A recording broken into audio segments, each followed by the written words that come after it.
Hey guys, it's Fred. Thanks for joining me. This is an interesting topic, and in fact, a topic that has come up a lot here in Kentucky between the Louisville case, between the London, Kentucky case, and let's see what they say about it here. We'll talk on the other end. Imagine a police SWAT team bursting into your home without warning, but then officers realize they have the wrong address.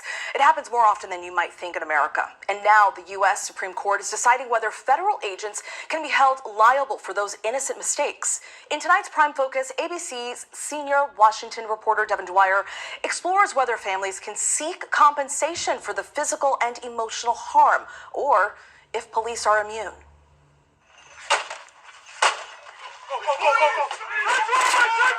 This body camera video from 2019 captures a dramatic police mistake. Officers bursting into the Chicago home of social worker Anjanette Young. She was changing clothes just after 7 o'clock on a Thursday evening. There she was, guys. Naked as a jaybird. They blurred it out. Naked as a jaybird. You think that wouldn't be embarrassing to a lady, a bunch of men bashing into her home? She's changing clothes. This is America. This is just my 2 cents. I'm giving my 2 cents on these wrong house raids. It's happening much too often.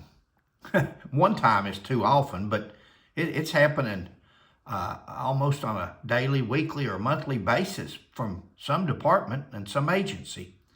Something's not right. We did better than this back in the old days without computers and all the technology we got, GPS and everything. But yet we're going to the wrong houses and infringing on innocent people's privacy. I mean, what is going on here? Stunned and bewildered, You got the wrong house. I live alone. she stood naked and handcuffed in her own living room, What are you looking for? victim of police raiding the wrong address. You got me in the handcuffs. I'm naked. This is not right. I couldn't comprehend what was happening. At that moment, I was absolutely afraid for my life. No, because you got the wrong house. At the very end, when they took the handcuffs off me, it was when they said, you know, we believe your story. I'm sorry. What's the lasting impact it's had? I've been diagnosed with major depression and PTSD.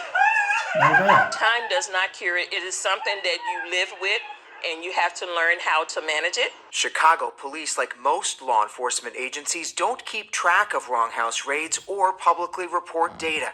But a 2023 review by the city's inspector general found at least 21 cases over a 4-year period. The problem with the Anjanette Young case was the information giving to the officers was fictitious. A paid informant provided fictitious information in order to get money. A paid informant. But see, in order to be a paid informant, you have to be reliable. You have to have been proven yourself to have been truthful in other information that you've given. Now, over the years, a 40-year career that I had, and 3 years of that working undercover drugs, filled out many hundreds of search warrant affidavits, search warrants, and activated and served as many. Never once did we ever go to the wrong house or raid the wrong person. That's up to the officer. That's professionalism. That's not taking everything at face value.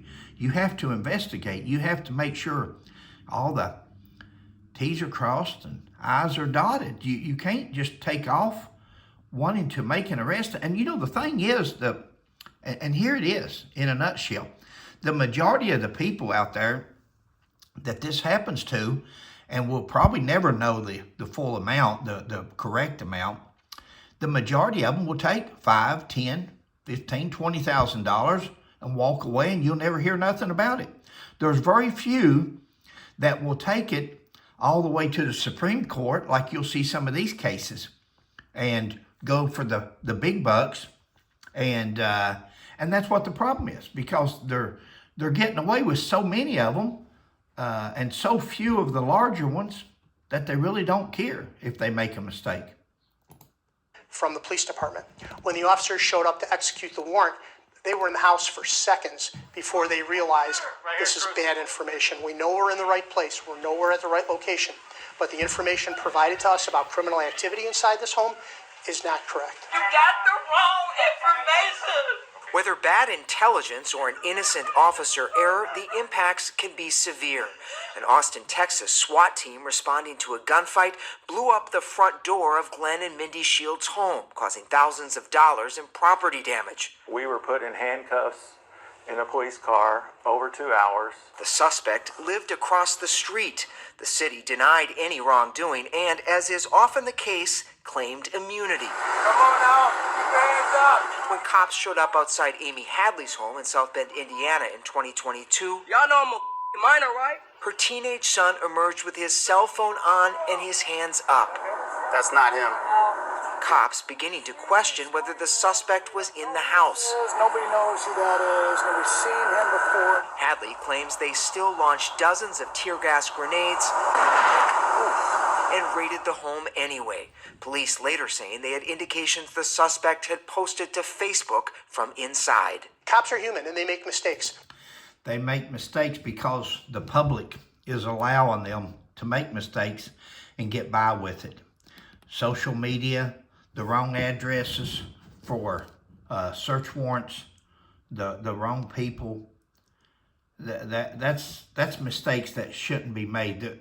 They're not allowed to make those type of mistakes according to the Constitution of the United States. That's a man's home, and a lot of times the mistakes that are being made are because there's not enough due diligence, there's not enough research going into it, and the result of it can be devastating for the family impacted. Anjanette Young sued the city of Chicago and received a nearly $3 million settlement in 2021. And good for her. Good for her. Break the bank. Break the insurance companies. Make these insurance companies raise the premiums on police departments that's doing this. Make them raise them so high that they take the extra steps to make sure that mistakes like this doesn't happen. Because people, I'm going to tell you, that could be you. That lady right there could be you as well as it was her. There's a case in London, Kentucky where Doug Harless, the same thing supposedly or allegedly has happened. The information's not back. It's been since December 23rd, and they still haven't released the information on it from what looks like they've gone to the wrong house with a search warrant and shot a man because no body cams, but they said later on that he had a gun in his hand. Listen, as a police officer of 40 years retired, if you come to my house at night, if you come to my house anytime, be ready to be met with me thinking the worst out of somebody. Unless you're invited to my house, I'm going to assume that you're here for other purposes. And people has gotten like that nowadays. People believe that way because of the way society is and some of the things that's going on in our world. Listen, this is just my 2 cents. Thanks for joining me. Catch you on the next one. If you haven't subscribed, please like, subscribe, and share for me. Thanks.